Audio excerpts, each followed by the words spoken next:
solo clic de distancia. Los panameños se informan más por celular que por cualquier otro medio. En esta ocasión nos acompaña del Centro Internacional de Estudios Políticos y Sociales, CIEPS.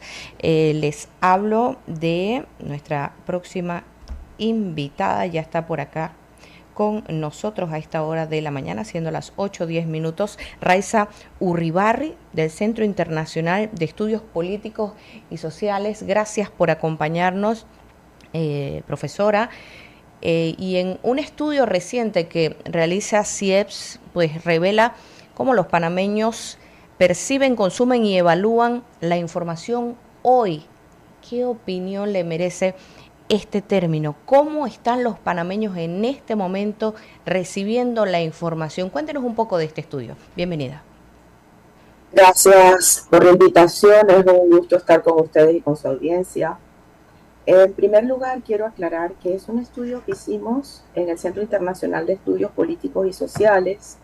Lo hicimos en compañía de mi colega John Subinas, que es nuestro experto en estudios demoscópicos, por solicitud del Fórum de Periodistas. Y esto tiene un valor muy significativo porque es el gremio el que se interesa por conocer estos asuntos, acude a nosotros y prestamente, conscientes de la importancia que tiene este tema, pues nos dedicamos a hacer este estudio que contó además con el respaldo de la Unión Europea. Entre los hallazgos más importantes que podemos comentar, en primer lugar, que la población panameña está dividida casi por la mitad entre quienes tienen un interés y quienes no tienen interés por los asuntos públicos.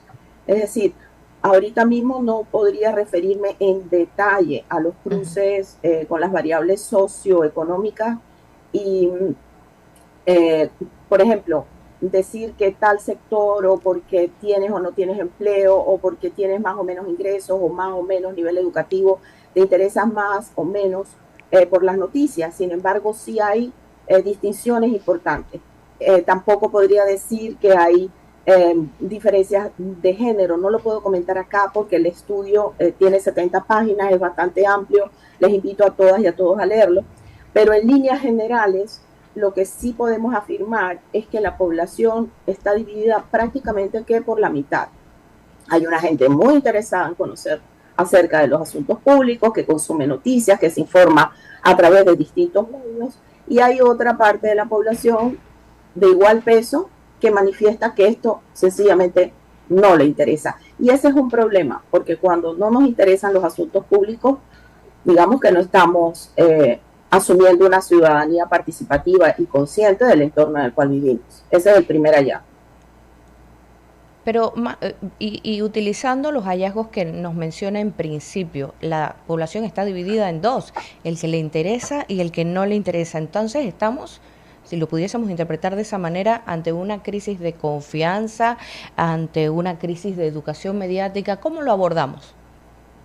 Bueno, el estudio también apunta a conocer el grado de confianza que tienen las personas panameñas y residentes que viven en Panamá acerca no de la confianza en los medios en general, como es el estudio que prevalece en otras regiones del mundo, que sí van directamente a preguntar sobre la confianza en los medios. A nosotros nos interesó más bien explorar en los actores que aparecen en los medios en los cuales las personas dicen confiar. Y tenemos de alguna forma un resultado similar a lo que presentan informes como el Digital News Report, que señala que la confianza escasamente alcanza el 40% de la población. Es decir, hay un 60% de la población que no confía en las noticias. Hay un 60% de la población que pone en juicio aquello que recibe a través de los medios. En el caso de Panamá, los actores, afortunadamente para nosotros que somos investigadores, que reciben un mayor grado de confianza, y repito, esto hay que analizarlo con cruces sociodemográficos y socioeconómicos, pero que es muy extenso, digamos que estos son pantallazos, imágenes gruesas sin definir. El actor que mayor confianza recibe de la población panameña es aquel identificado como un científico o como un técnico. Le siguen a esto los voceros religiosos, aquellos vinculados con las iglesias. En tercer lugar, los voceros de la fuerza pública. La fuerza pública panameña aparece como, digamos, que un vocero que genera algo de confianza. De allí pasamos a los periodistas, que esto debería interesarnos mucho a nosotros y a quienes están gestionando medios. El 22.4% de la población confía en los periodistas cuando aparecen en los medios de comunicación. Es decir, hay una diferencia entre el vocero que aparece y el periodista, que es el que interpela o interroga o construye, busca, difunde la información. Y para no seguir abundando en las filas, porque son bastantes, son al menos unas 10, en el último lugar, la confianza la reciben los voceros del gobierno con un 8.2%, y los políticos en general, las personas identificadas con los partidos, que reciben apenas un 5.4% de la confianza de la población. Estos resultados nos hablan de una población que, si bien consume información, decimos que a la mitad le interesa, a la mitad no le interesa, pero aquellos a quienes interesa la información, pues también desconfía, y preguntamos por qué se desconfía de las noticias. Y este es un fenómeno que a escala internacional la academia lo ha denominado evasión noticiosa. Las personas tienden a evadir las noticias. Y cuando preguntamos por qué, el 63.1% de la población consultada nos dijo que porque las noticias eran muy repetitivas. Es decir, hay como un cierto cansancio de escuchar lo mismo. Y en segundo lugar, no le generan confianza. Y en tercer lugar, son muy negativas. En cuarto lugar, no tratan temas de mi interés. Y creo que eso debería preocuparnos, porque hay que conquistar esa otra mitad que no se interesa. Y el informe de alguna manera da pistas para que quienes están al frente de los medios, de los micrófonos, de las pantallas, de la sala de redacción, analicen cómo poder llegar mejor a las audiencias. Porque, a ver, otra cosa que dice el estudio es que las personas se informan mayoritariamente a través de redes sociales.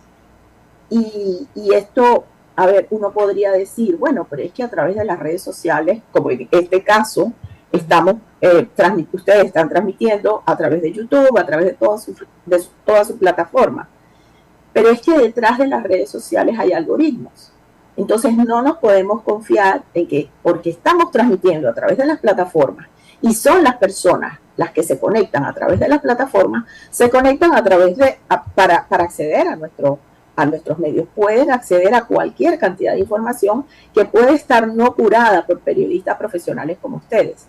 Y eso no lo controla el medio, eso no lo controla el periodista, ese no lo controla quien propone temas para circular en la esfera pública. Los algoritmos los controlan las plataformas, que no siempre ponen su peso o les interesa la información más curada, más verificada, más equilibrada, más sensata, sino aquella que genera miedo o genera enojo o genera disconformidad.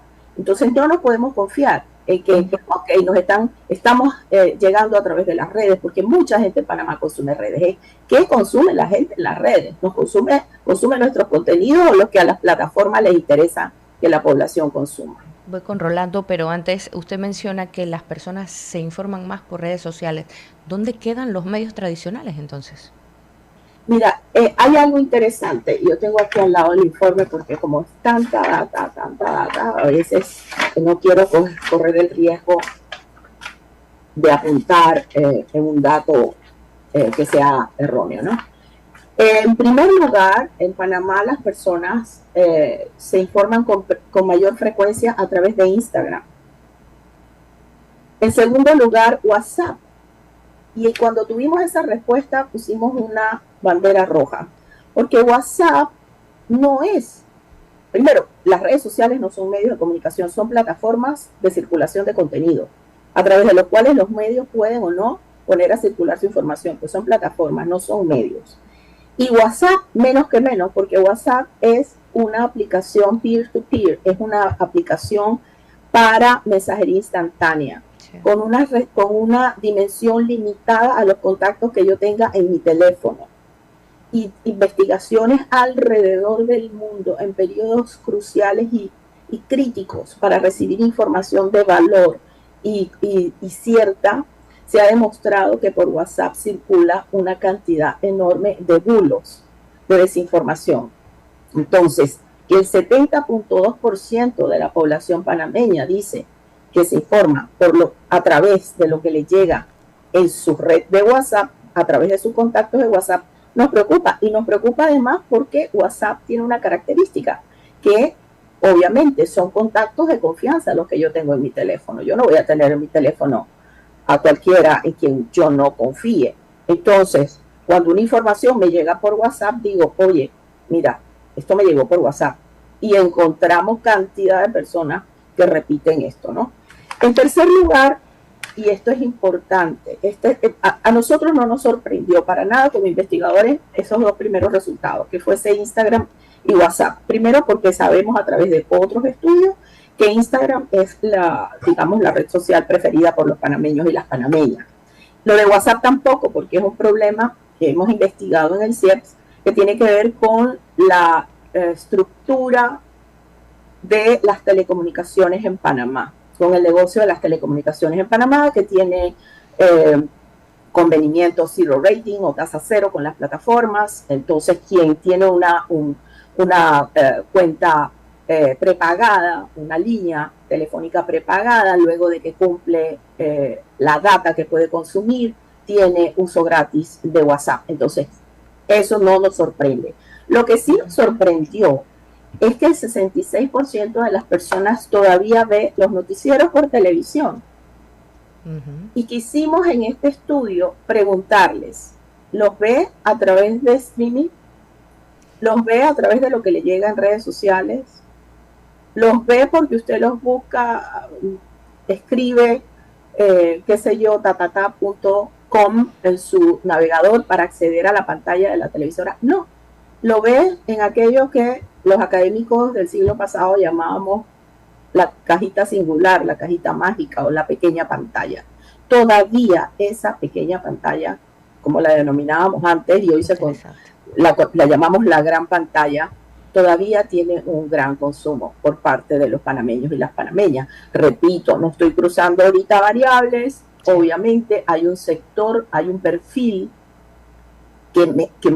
del que más consume televisión, que usualmente son las personas mayores, y también tenemos que tomar en cuenta que Panamá es un país con una brecha digital amplia, entonces la televisión analógica y también la digital abierta está disponible en todo el país, no así las redes telemáticas como para poder acceder a las noticias a través de otras plataformas. Ok, la encuesta fue aplicada a 1.230 personas, ¿cierto?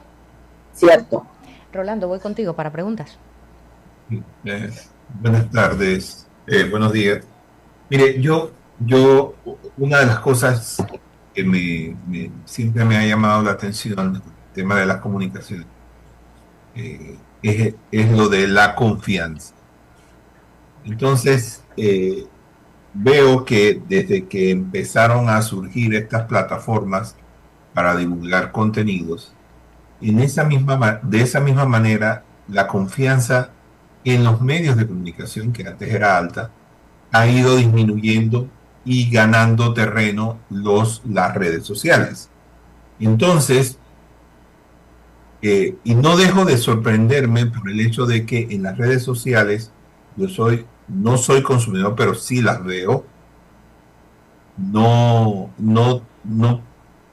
pretendo informarme por redes sociales porque la tendencia que he notado es que si una persona dice renunció el ministro tal, la tendencia inmediata es ir a un medio formal y buscar si tal cosa existe. Entonces hay como un encuentro de criterios, porque por un lado me informo, pero a la hora de corroborar hechos, entonces sí acudo a los medios de comunicación, pero no confío en ellos. Entonces es como contradictorio. Yo quisiera ver si es si usted le encuentra alguna explicación a esto. Muchas gracias, Rolando, por la pregunta. Ciertamente es un tema enorme de investigación que ocupa académicos alrededor del mundo, ¿no? Es cierto, mira que durante la pandemia, los índices de confianza en los medios de comunicación tradicionales, por darles un nombre, un adjetivo, crecieron. Y crecieron porque pasa lo que tú dices, la gente está bombardeada por mensajes, por contenidos de todo tipo, pero cuando quiere saber si algo tiene asidero con la realidad, va y consulta a los medios, más aún, consulta los voceros de los medios de su confianza. Y eso es importante porque cuando se trabaja en un medio de comunicación, tú tienes una responsabilidad, tú asumes una responsabilidad con aquello que tú informas. Tú tienes un nombre y un apellido, y eso es lo más valioso para un comunicador social y para un periodista, su credibilidad, igual para un medio, ser un medio que goza de la confianza. Pero en las redes sociales, realmente lo que abunda es opinión, no es información contrastada, verificada. Cuando consultamos en la fase cualitativa, profesoras y profesores de periodismo, manifestaban esa preocupación de que la gente, la población, acude a redes sociales sin preguntarse, esto es cierto, esta información está verificada, está contrastada, me ofrecen diferentes puntos de vista, la opinión que emite quien la comparte es equilibrada, ha hecho un esfuerzo por ponerla en un contexto. Entonces, la gente no es tonta, la gente desconfía. Y por eso, más que llamarme al pesimismo, los resultados que ciertamente podrían generar preocupación, lo que me llenan es de un enorme optimismo, porque cuando más se le necesita y cuando más bajo ataque está el periodismo y la prensa independiente, más la están reclamando las audiencias. Las audiencias se sienten huérfanas, las audiencias quieren saber.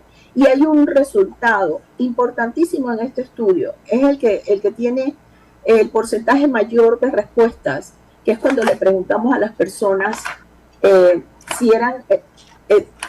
cómo se sentían frente a los contenidos que circulaban a través de Internet. Y nos han dicho, 8 de cada 10 personas encuestadas expresaron su preocupación por no distinguir lo real de lo falso en Internet. Un 80%.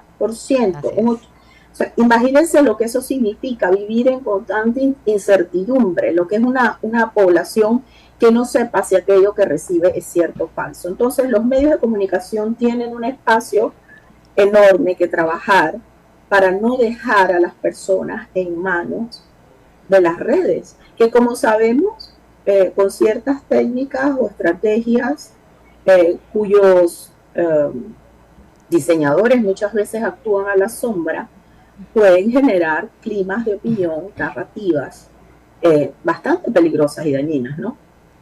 Licenciado César Ruilova. Sí, buenos días, Raiza. Saludos. Rolando, ¿a qué te suena el concepto censura previa? ¿Ya? En redes no hay censura previa. O sea, no necesitas invitación. ¿Ya? Se generan políticas de carácter horizontal, ¿ya? No necesitas un gran líder para un gran discurso. Entonces, no te invitan. Cuando estás en un lado, entonces te dejan de invitar. Ahí hay una censura previa. Pero me llama la atención, Raiza, del estudio, el elemento que tiene que ver con el civismo. O sea, un concepto que uno apuesta al carácter universal, ¿no? Acá yo pienso que en mi sociedad todos estamos interesados en las cuestiones públicas. Y cuando encontramos los resultados, tenemos que la mitad y la otra, ¿qué pasa con la otra? Que no le interesa. ¿Qué es lo que le interesa a la otra?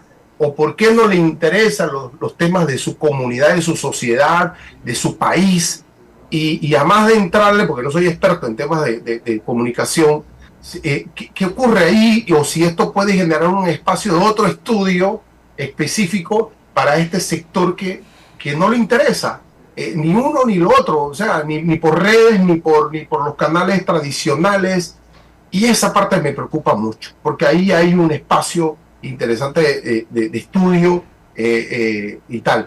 No sé si solo le interesa el fútbol o los deportes o otra cosa, o el consumo, o es presa del posmodernismo, o qué, pero sí me preocupa mucho ese 50%, Raiza. Sí, de hecho, por eso quise partir con ese dato inicial, ¿no? Por esa misma preocupación que comparto contigo, de que tiene que ver con los escasos niveles de participación ciudadana y con el escaso interés por lo público. Y creo que lo público, si a la sociedad como un todo, si no le interesa saber dónde está parado, cuáles son sus coordenadas sociopolíticas, socioculturales, es como una flecha al viento, puede ir en cualquier dirección y eso es un peligro, porque ¿qué pasa con la desintermediación? Una de las preocupaciones de los periodistas, porque no solamente hicimos una encuesta, este estudio tuvo dos fases, una fase cuantitativa donde buscábamos una amplitud y consultamos a 1.230 personas, hicimos más de 24.000 llamadas, el equipo de encuestadores, además luego para verificar la calidad de los datos recogidos. Luego pasamos a una fase cualitativa que buscaba ya no la amplitud, sino la profundidad. Consultamos a directivos de medios, a profesores de periodismo, consultamos a líderes gremiales. Y luego pasamos a la fase de grupos focales. Y en los grupos focales exploramos el problema a partir de conversaciones con periodistas en el ejercicio, en la provincia panameña y también en la ciudad de Panamá. Y de las cosas que ellos nos dijeron, nos confiaron, esa disconformidad o ese temor, que yo insisto, no lo quiero considerar la parte negativa, sino todo lo que nos propone como líneas de acción, y el informe tiene un capítulo dedicado a las conclusiones y recomendaciones que propone líneas de acción claras, y es la desintermediación, cómo estas personas que no están formadas ni en la técnica, ni en la estética, ni en la ética periodística, están sustituyendo a los periodistas, que son las personas que pueden concitar la mayor cantidad de fuentes posibles para construir una información de valor.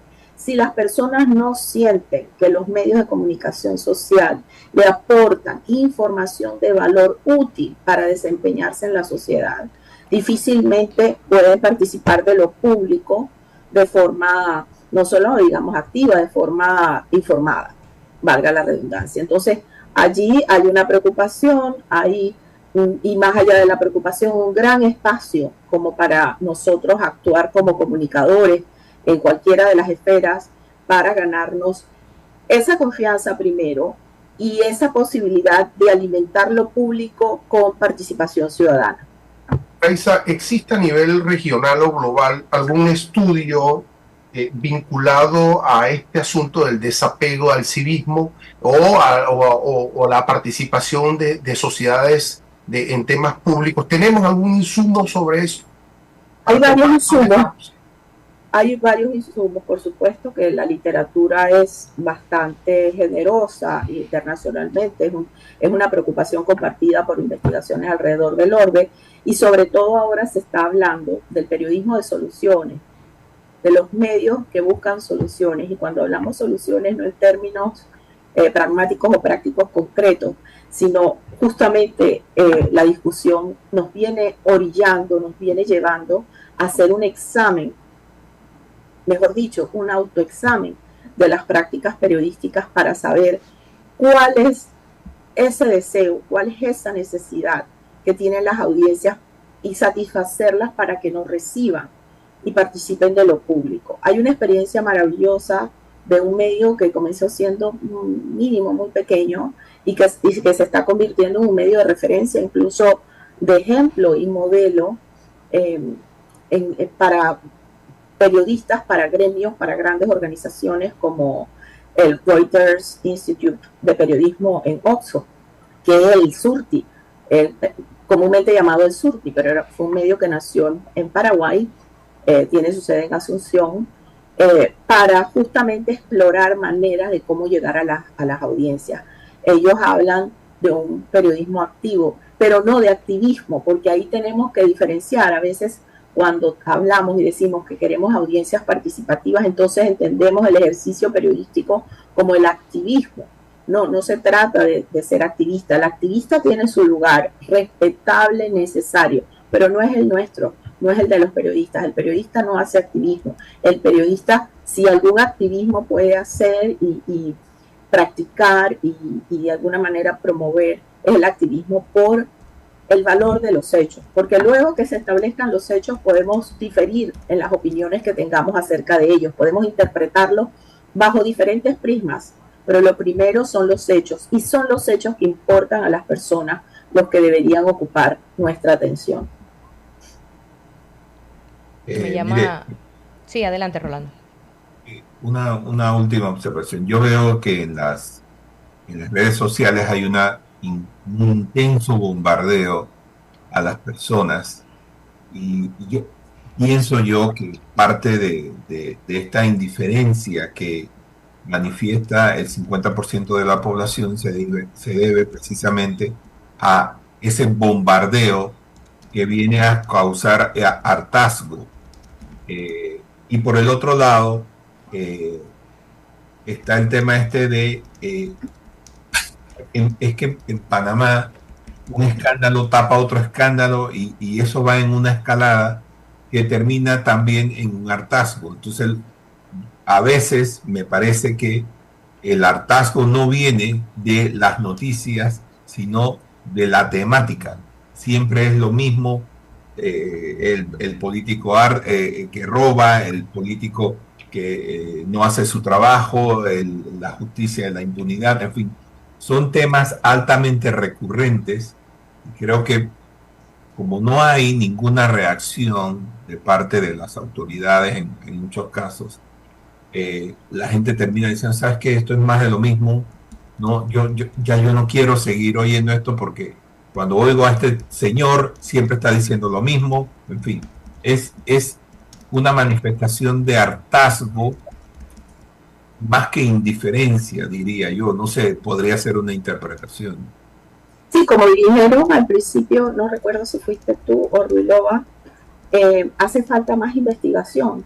Y la presidenta del Fórum de Periodistas, que fue repito, el gremio que nos invitó y nos sentimos muy honrados por ello para desarrollar nosotros en el CIEPS este estudio, lo decía, este no es un punto de partida, el diagnóstico, un punto de llegada, el diagnóstico no acaba acá, el diagnóstico es un punto más bien de partida para tomar acciones, pero también, en el caso nuestro como investigadores, para plantear otros estudios.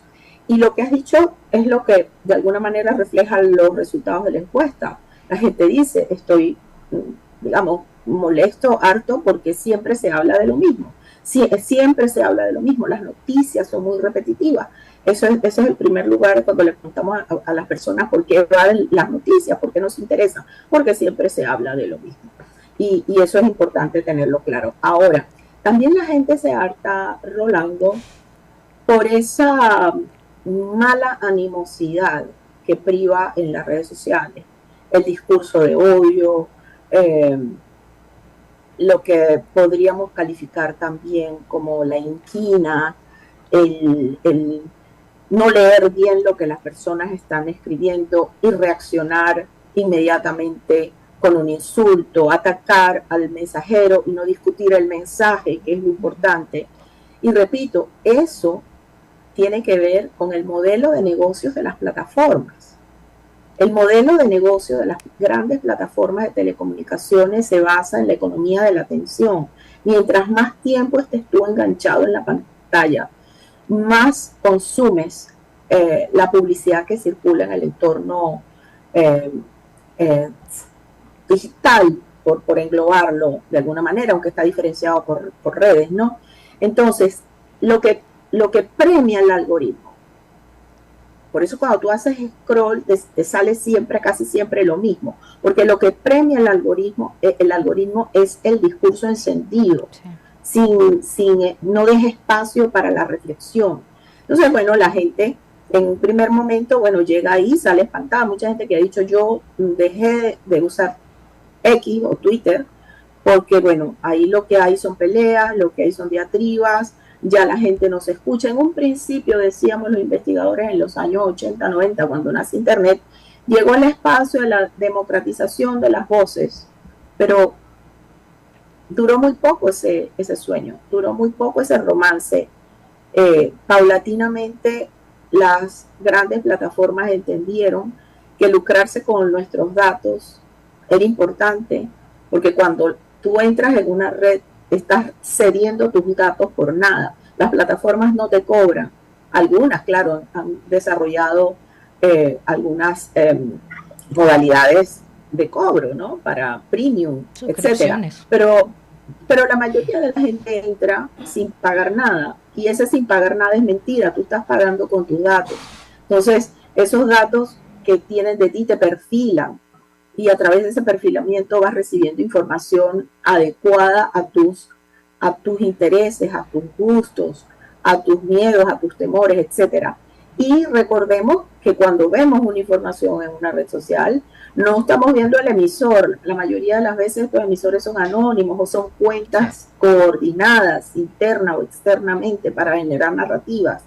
Entonces, ahí hay un mundo que explorar, y lo importante, repito, en nuestro caso fue verificar que en Panamá, por ejemplo, medios tradicionales, porque la televisión, pero también la radio, se mantienen todavía en un lugar preferente para las audiencias, y hay un gran trabajo que hacer allí para ir educando mediáticamente, porque de estos temas lamentablemente poco se habla. Esa es una virtud del proyecto, llamar la atención, y una de las cosas que más agradecemos es que el Fórum de Periodistas haya sido el líder de este estudio, que haya querido que conversemos sobre estas cosas, porque hace falta, y lo decían los profesores y profesoras de periodismo, coincidían un poco en eso, de que las personas entiendan el ecosistema mediático, que cuando están frente a una información puedan distinguir no solamente lo verdadero de lo falso, que allí se nos puede ir la vida y podemos tomar cloro en vez de irnos a poner una vacuna, no solamente eso, sino todo lo que está detrás del ecosistema, y más aún ahora, cuando detrás de ese ecosistema se encuentran 5 grandes plataformas de telecomunicaciones, plataformas digitales, que van configurando tu modo de actuar y de pensar.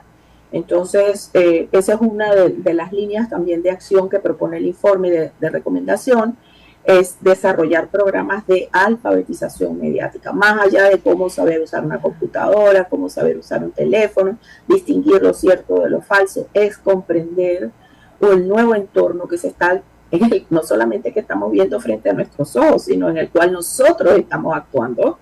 Forma parte ya son las paredes, el techo y el piso de nuestra casa digital, donde nosotros convivimos a diario con los otros, y eso hay que entenderlo, cómo estamos conviviendo con los otros en ese espacio digital. La gran paradoja de la democracia virtual, la llegada de la posverdad. Sí, bueno, la posverdad es un término que se acuñó en 2016, justamente en el momento que se dio el Brexit, las elecciones en Estados Unidos con la toma del Congreso en enero. Es decir, lo que prefiguró esa toma del Congreso posterior fue toda esa campaña de creencia, de posverdad, que se desarrolló en las elecciones del 2016, ¿no? Donde se acusó a una empresa Cambridge Analytica de haber torcido la voluntad de los norteamericanos en la elección de ese año de Trump, ¿no? Entonces, ¿la posverdad qué es? La posverdad es que nos importen más o que creamos más en las opiniones que en los hechos. Entonces puede darse un evento como ese del 2021, 2020, 2021, ahorita olvido la fecha exacta, donde se da claramente un resultado electoral, pero queremos creer que no fue ese. Y eso se repite entonces a posteriori en Brasil, donde hay una enorme campaña para descalificar el triunfo electoral de Lula da Silva. Se pone en marcha la máquina de la posverdad, de la desinformación y de la mentira, y que luego se quedó demostrado en los hechos que, bueno, que que la votación había sido favorable al expresidente Lula, que no reconfirmaba la reelección de Bolsonaro, ¿no? Entonces la posverdad es eso, es un ambiente donde privan las opiniones, priva la mentira por sobre la factualidad de los hechos. Porque la desinformación es muy vieja, o sea, la desinformación nació con la política, decía Hannah Arendt, que no había nada, sí, que la política sin mentira no podía existir, porque ha existido siempre de los tiempos antiguos. El punto es que hoy esa mentira fabricada, que se pone a circular con un alcance impensable y una velocidad inusitada, puede construir realidades y verdades. Y eso es peligroso porque si no estamos de acuerdo, como decía María Ressa, la periodista Premio Nobel de la Paz, si no podemos ponernos de acuerdo en los hechos, de dónde partimos. Profesora, agradecidos por su tiempo para contribuir, tenga disponible este medio justamente para hablar de este y todos los estudios que realicen desde el centro y promover, por supuesto, esa educación, esa alfabetización mediática para nuestra audiencia. ¿Tienen disponible acceder a este estudio? Sí, por supuesto. El estudio está disponible en línea, ya se puede descargar. Es un PDF bastante grueso, tiene cerca de 80 páginas, con datos ya cruzados, con, repito, variables sociodemográficas y socioeconómicas. Tiene toda la documentación, no solamente los resultados de la encuesta y de la fase cualitativa, sino que tiene una presentación que incluye un estado de la situación de la documentación que existía previo a la realización de este estudio en Panamá, lo que pudimos rastrear bibliohemerográficamente, y una síntesis de la jurisprudencia iberoamericana en torno a las libertades de prensa y expresión, de las cuales Panamá es signataria y pues nos brinda como una alfombra desde la cual iniciar la defensa, la preservación y la defensa de estos derechos. Además, el informe tiene unas recomendaciones y unas líneas de acción. El link te lo puedo dejar acá en los comentarios, en el chat, y agradecidísima por la posibilidad que nos ofreces de divulgarlo. Gracias, ahí vamos a estar justamente, pues nosotros avanzamos gracias a la profesora Raiza Urribarri del Centro Internacional de Estudios Políticos y Sociales compartiendo con nosotros los resultados de este estudio.